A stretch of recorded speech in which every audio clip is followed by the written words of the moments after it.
ಮಾತಾಡಿದ್ರೆ ಇನ್ನು ಅರ್ಚನಾ ಅಂತಕ್ಕಂಥವ್ರು ಮತ್ತೊಬ್ಬರು ಇದ್ದಾರೆ. ಏನು ಹೇಳ್ತಾ ಇದ್ದೀವಿ ಮೇಡಮ್, ನಿಮಗೆ ಅವನು ಹೇಗೆ ಪರಿಚಯ ಆದ, ನಿಮಗೇನು ಮೋಸ ಮಾಡಿದ್ದಾನೆ? ಸರ್ ಫೇಸ್ಬುಕ್ಕಲ್ಲಿ ಪರಿಚಯ ಆದರು ಸರ್.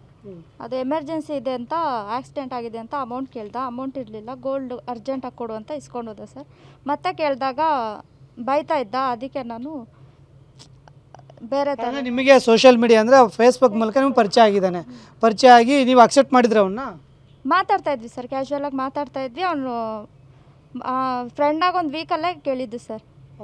ಅಂದರೆ ನಿಮ್ಮನ್ನು ಮುಖಾಮುಖಿ ಬಂದಿದ್ದ ನಿಮ್ಮ ಹತ್ರ, ಅವನು ಬರೀ ಫೇಸ್ಬುಕ್ಕಲ್ಲಿ ಮಾತ್ರ ಚಾಟ್ ಮಾಡ್ತಾ ಇಲ್ಲ, ಬರ್ದಿದ್ದ ಸರ್. ಬಂದು ಇಸ್ಕೊಂಡು ಹೋಗ್ತಿದ್ದ ಸರ್ ಗೋಲ್ಡ್. ನಿಮಗೇನಾದರೂ ಬ್ಲಾಕ್ ಮೇಲ್ ಮಾಡೋದು, ಎದುರಿಸೋದು ಆ ಥರ ಏನಾದ್ರು ಮಾಡಿದ್ದಾನಾ? ಇಲ್ಲ ಇಲ್ಲ ಸರ್, ಏನು ಮಾಡ್ತಿರಲಿಲ್ಲ ಸರ್. ನಿಮಗೆ ಬೇರೆ ಥರ ಏನಾದ್ರು ಆಮಿಷಗಳನ್ನೇನು ಒಡ್ಡಿದ್ನಾ? ಇಲ್ಲ ಇಲ್ಲ, ಏನಿಲ್ಲ. ಬ್ಲ್ಯಾಕ್ ಮೇಲ್ ಮಾಡುವಂಥದ್ದು ಏನಿಲ್ಲ ಏನಿಲ್ಲ. ನಾನು ನಿಮ್ಮ ಕಡೆಯಿಂದ ಏನೆಲ್ಲ ಇಸ್ಕೊಂಡಿದ್ದ ಮತ್ತು ಹೇಗೆ ವಾಪಸ್ ಕೊಟ್ಟಿದ್ದು?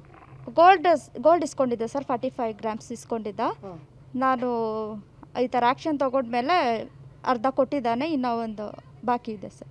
ಈಗ ಇಷ್ಟೆಲ್ಲ ಗೊತ್ತಾದ ಮೇಲೆ ಅವನಿಗೆ ಬಗ್ಗೆ ಏನು ಹೇಳಕ್ಕೆ ಇಷ್ಟಪಡ್ತೀನಿ? ಏನಿಲ್ಲ ಸರ್, ಅವನು ಜೈಲ್ಗೆ ಹಾಕ್ಬೇಕಷ್ಟೆ. ಯಾಕಂದರೆ ಇನ್ನೂ ತುಂಬ ಹೆಣ್ಮಕ್ಳಿದ್ದಾರೆ ಅವ್ನ ಲೀಸ್ಟಲ್ಲಿ. ನಾವು ಸರ್ಚ್ ಮಾಡಿದ್ದಕ್ಕೆ ಇಷ್ಟು ಜನ ಸಿಕ್ಕಿದ್ದೀವಿ.